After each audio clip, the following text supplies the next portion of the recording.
Hey everyone, welcome back to the Budgie Academy for another episode of Gandalf's journey. So this is part 2. I want to talk a little bit about how we eventually worked with him to have him accept treats from the hand a little bit more steadily. Once he was willing to do that, if I have time, I want to talk a little bit about how we got him to learn how to target, which was probably one of the most interesting experiences of my life. So stay tuned and I will go over all of that with you guys. So a quick recap from episode 1 if you don't want to watch the entire video. Basically, Gandalf arrived, we got him settled in, he was afraid of a lot of things, he wasn't even willing to sleep in the cage on the first day.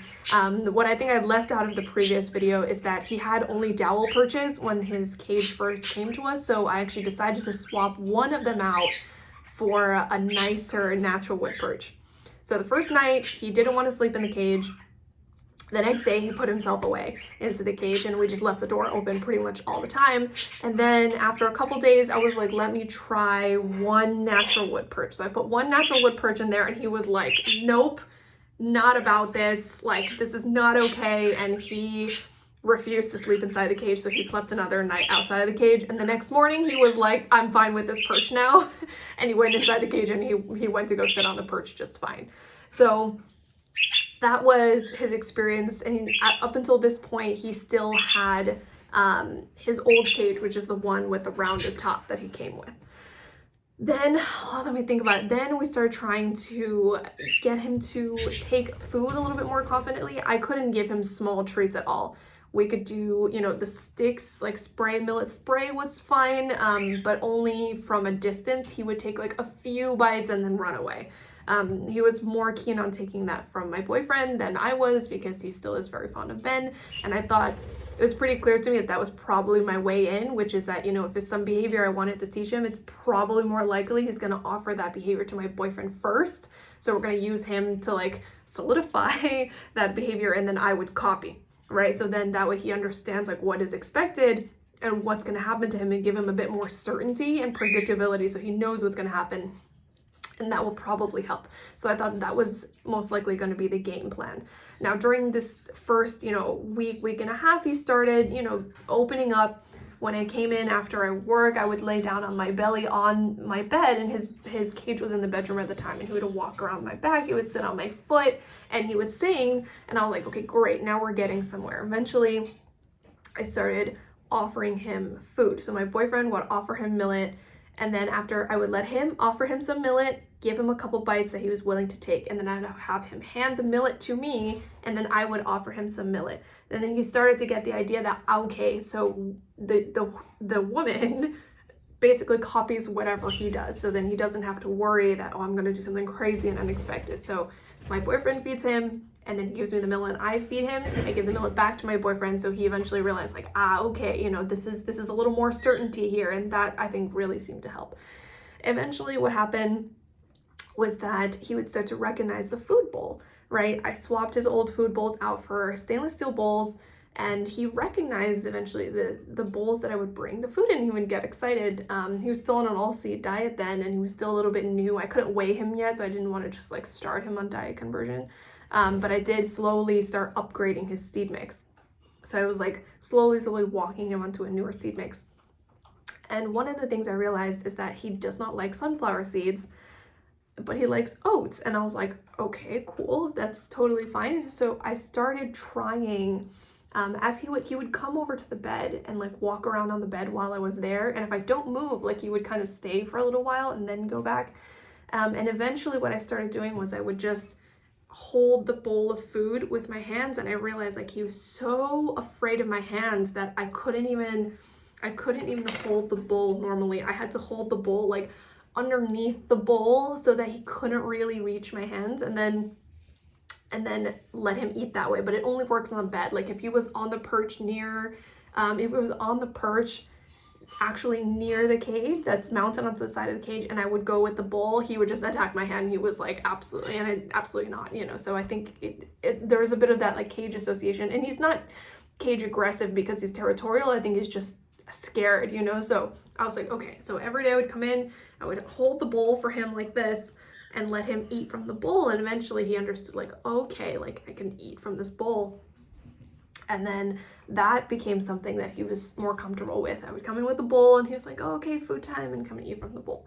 Eventually I thought, like, okay, let me try to feed him like some of the larger particles, like an oat, right? If I hold it far enough from his face, then like he can't really bite me because he can't reach, right? So eventually when he was on the perch near the cage, I would hold the food bowl and he would be really aggressive about it. Like if I hold the food bowl near him, he would try to attack my hand. So I would have to hold the bowl underneath so that if he would try to attack my hand, he wouldn't be able to reach, and he would just, like lunge at the bowl and not be able to reach anything. So he would actually lunge at the bowl, stop and realize it's not working, look in the bowl, realize it's the same bowl, and be like, okay, yeah, I'll eat out of this. And so he would eat out of the bowl.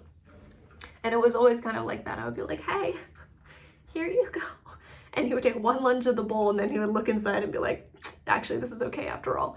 So he started eating out of the bowl. And eventually I was like, I need to make the connection somehow that the food in this bowl is the same food that comes from just an empty hand, right? How can I make that transition from bowl to hand? Because right now, if I just offer my hand, he's just gonna bite me. Like that's just it. He doesn't understand that food can come from the hand. So I was like, how can I connect that logic? Because in his mind, a bowl is food and hand is bad. So how can I connect that and teach him that things that come out of my hand is the exact same thing that's in the bowl?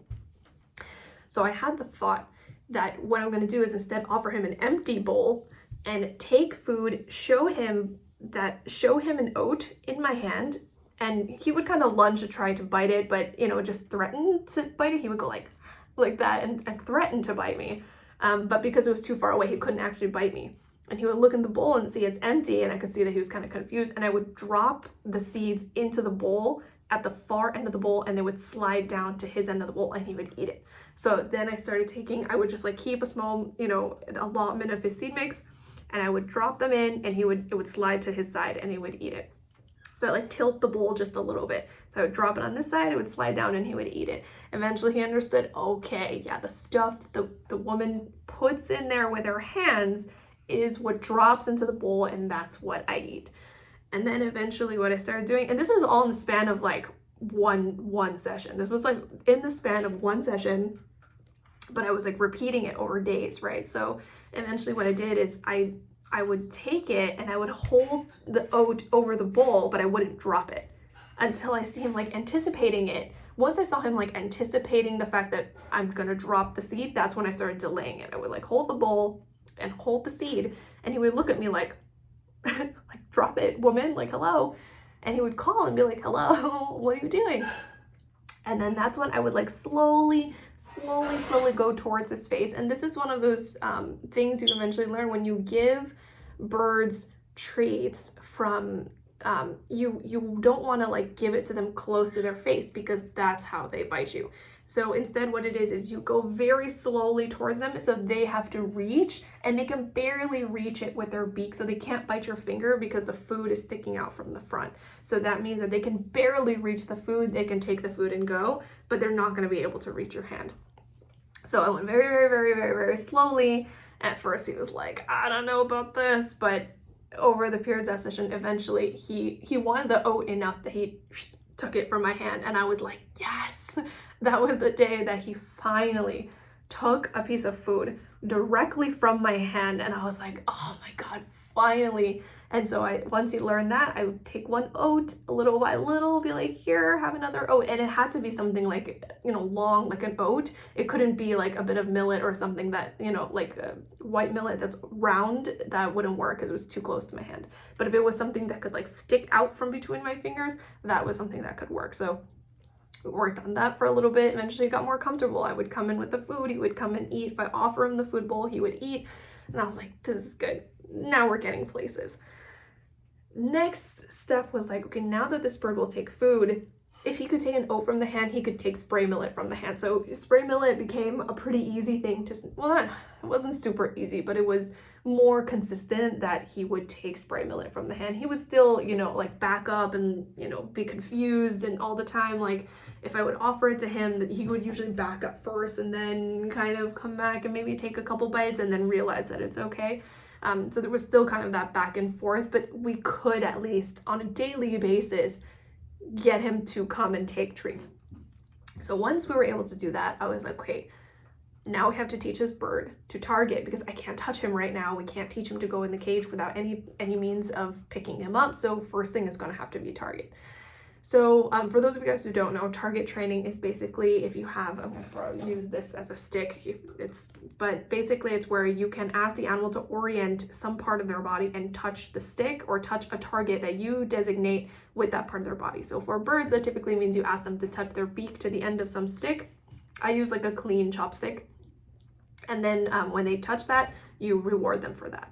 So that enables you to take the bird or take the bird different places, like ask them to go different places and like clearly communicate to them that, hey, please, if you go here and touch the stick, I'll give you a piece of treats. And so that's a means to like build up a communication system with them. So I thought, okay, like we have to teach this bird to target now that he will take food.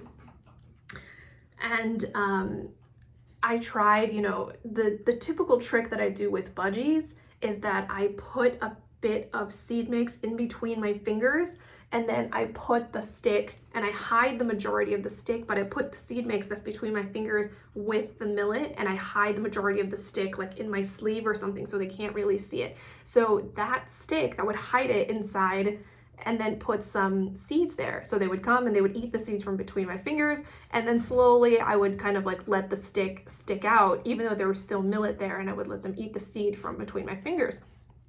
And then for budgies, what I eventually start doing is I start pulling the two things apart. I start pulling the seed and the stick apart, but I hold the stick in such a way that they can't get to the seed without accidentally touching it with their beak. So when they accidentally touch it with their beak, typically these birds, I clicker train them before this. So when they touch it, they hear the click and then they get their treats. So I slowly start pulling a little bit apart. So now they're gonna go straight for the seed, and I don't let the seed go. And they don't understand why it doesn't work, but they see the stick. So often they're like, and what is that? And they kind of boop the stick with their beak, and that's when I click and I release the seeds. And they very quickly figure out, oh God, I gotta touch the stick and then get the treats. That's how I typically do it for budgies. Now we have this problem with Gandalf, is that he's not very nice he's not very nice to hands, so I can't put my hand there like that, and he's afraid of the stick. So I was like, okay, so we're both afraid of the stick, and I can't get my hand that close to him because he can only be given, like, you know, I couldn't even give a millet spray like this small. It had to be like a big spray of millet like this long in order to get him to be able to take a bite. So I was like, okay,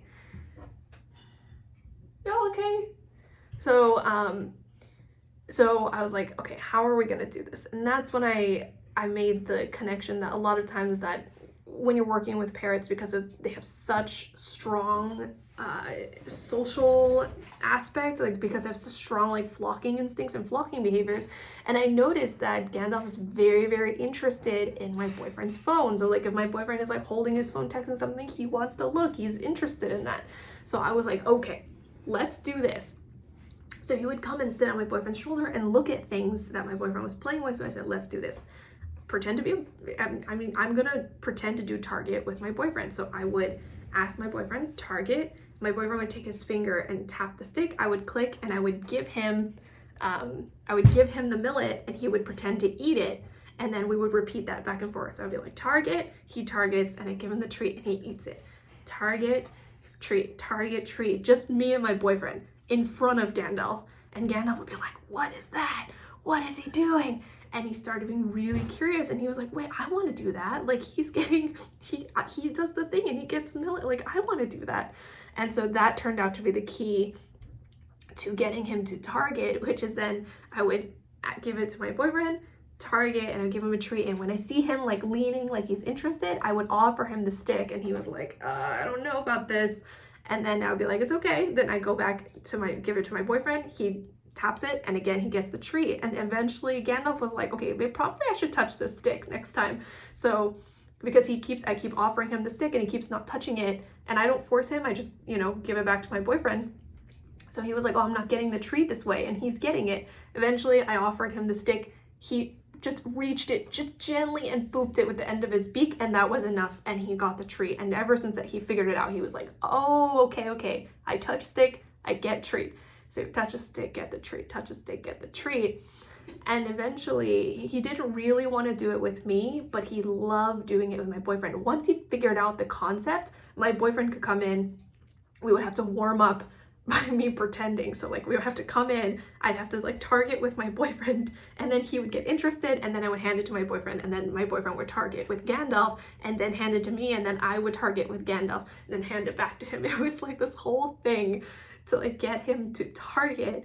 But one of the very unexpected positive outcomes of this entire situation was that his distrust of the millet, because of the fact that people had used it to trick him before, started to go away when it was offered together with the target, because people would hold the millet to trick him, to get him to come closer, so they grab him. But the thing is, the target has never lied to him, right? He has never done target before he arrived at my house, so he learned it.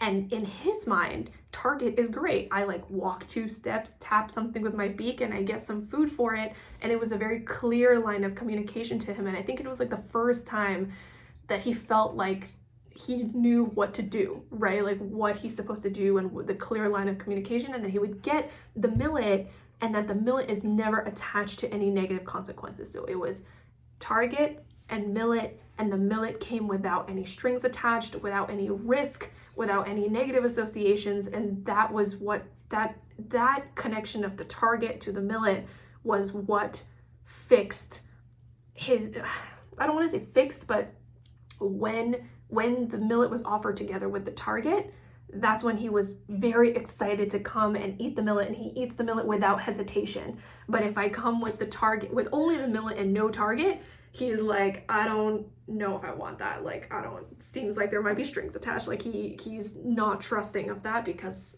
that's how it was offered to him in the past.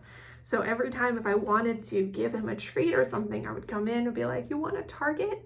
He grew to love target. To this day, he loves target, okay? This bird loves target. Like, it is his favorite thing to do in the entire world in exchange for millet.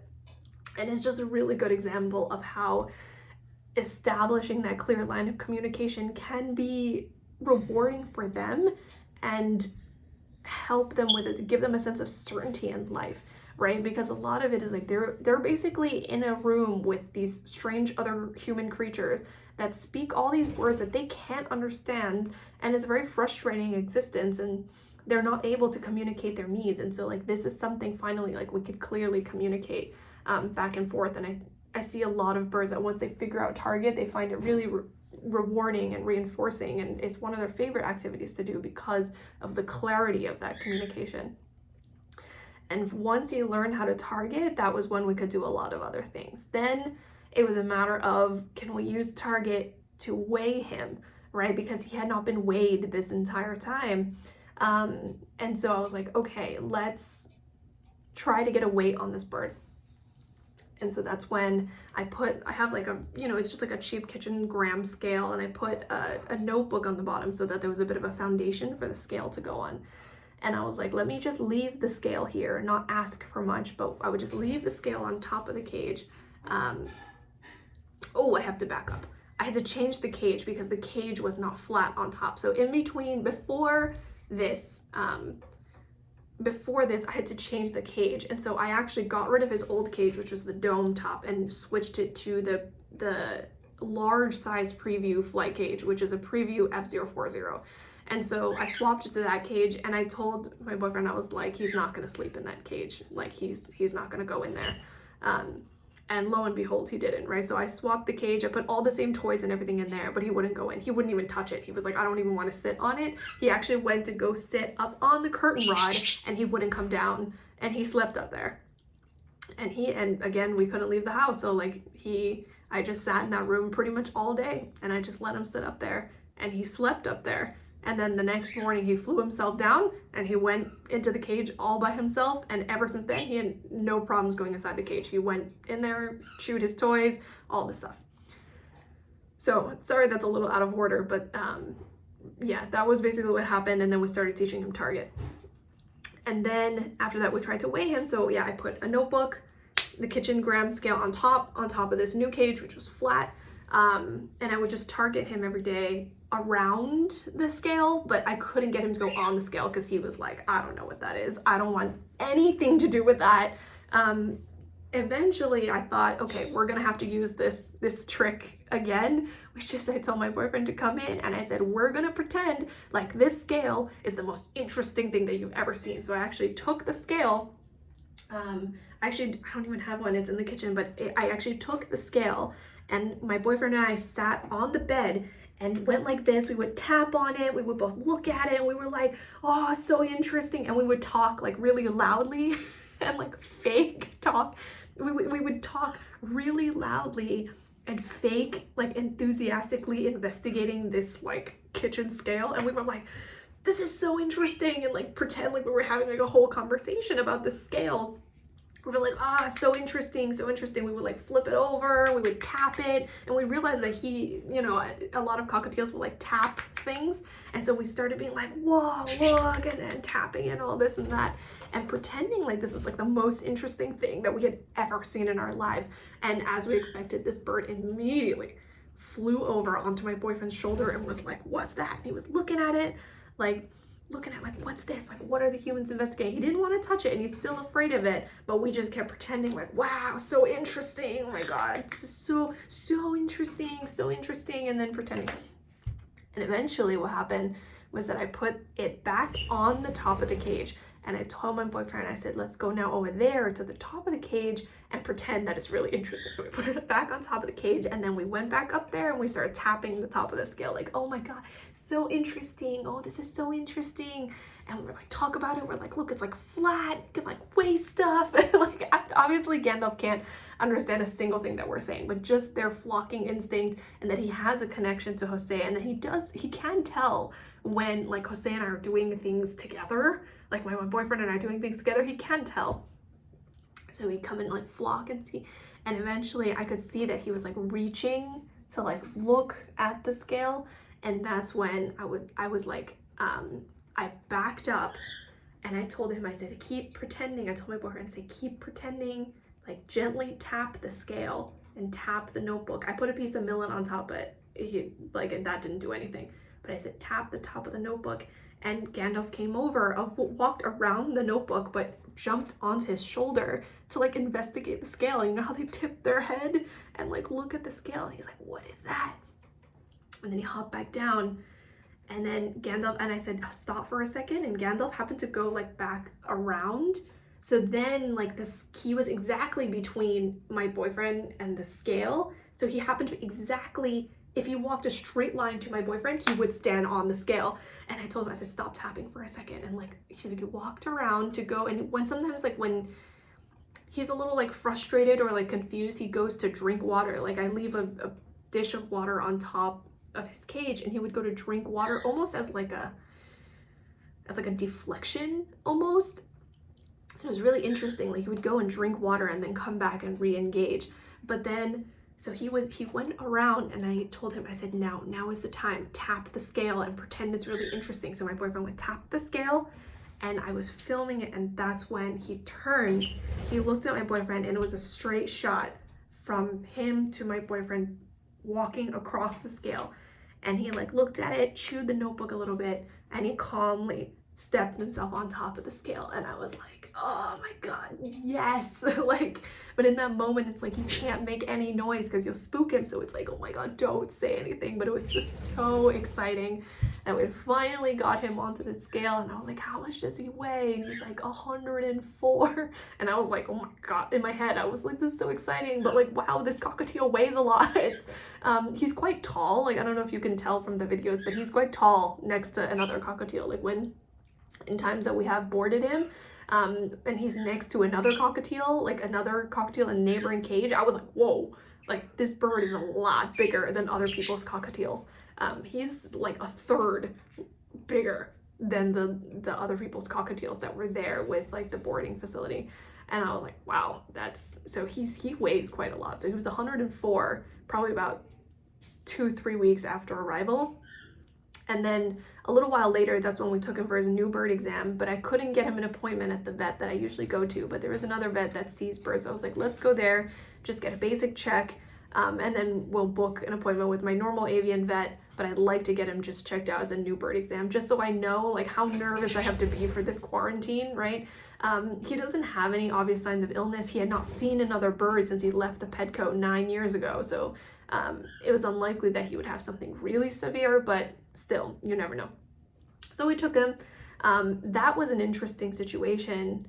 I don't remember how we convinced him to go into the carrier. I think we left the carrier on top of the cage for a few days, and we would just have him target in, now I remember, yeah, we put the carrier on top of the cage, and we would target him towards the carrier and away from it, and towards the carrier and away from it. And eventually I asked my boyfriend to like pretend it's really interesting, target him into the carrier and target him out, target him in and target him out. And eventually he would target him in, and that was the day, and we shut the door and we took him to the vet.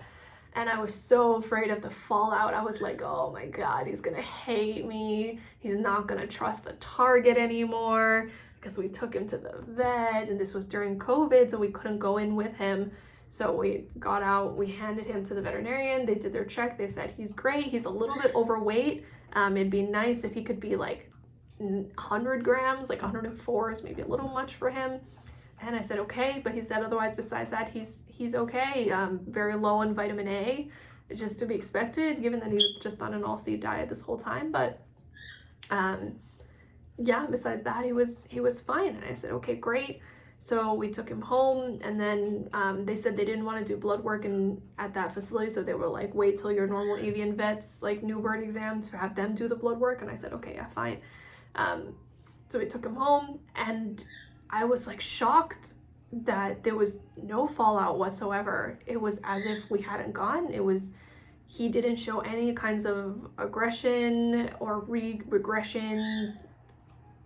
There was no negative association with the target. Like, he didn't have any negative feelings of frustration, any different between me to my boyfriend. And I was like shocked. I thought that this bird like for sure was gonna hate us, but actually he did really well. And ever since then, even the few times we've taken to the vet since then, I've seen no fallout at all. Like, if we have to put him in the carrier and kind of usher him in, he still just goes and he comes back and he's perfectly normal, which is honestly a testament to how good the veterinary staff are.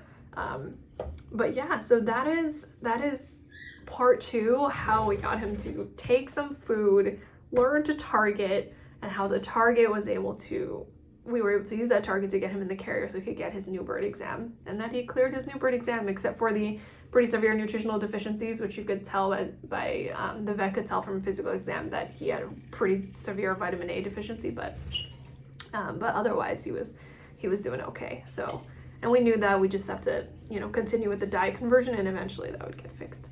But yeah, that's all I got for today, and we will continue next time in part 3. Thank you guys for joining me for another one of my Gandalf's journey, updating you, bringing you guys up to speed episodes, and I'll see you next time. Bye-bye.